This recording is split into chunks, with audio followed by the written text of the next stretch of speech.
We're swimming in an ocean of information, 24-hour news, breaking alerts, endless social media feeds. But more information doesn't always mean more understanding. In fact, distinguishing fact from propaganda has become a modern survival skill. Let's start with how news is built. Most journalists use a structure called the inverted pyramid. Unlike a novel that builds to a climax, a news story gives you the climax first. The who, what, where, and when are all packed into the opening paragraph. It's designed for speed, which also means the headline, often loaded with emotive words to grab you, holds immense power. Always read past it before forming an opinion.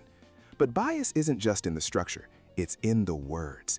Is a group of protesters an angry mob or passionate citizens? That single word choice tells you how to feel.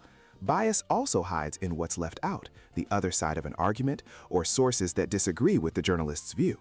So, how do you spot a questionable source? Use the CRAP test. It's a simple checklist: currency, reliability, authority, and purpose. Is the information current?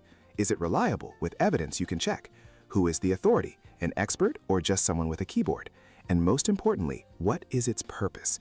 Was this written to inform you, to sell you something, or to push an agenda? This brings us to the biggest question: what are they not showing you? It's called agenda setting. By choosing which stories to cover, the media tells the public what to think about.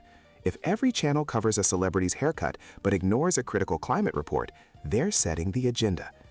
The information ocean is vast and stormy, but you aren't adrift. Understanding the pyramid, spotting bias, using the CRAP test, and questioning the agenda, these are your anchor. They make you a navigator, not a victim. Stay curious and stay critical.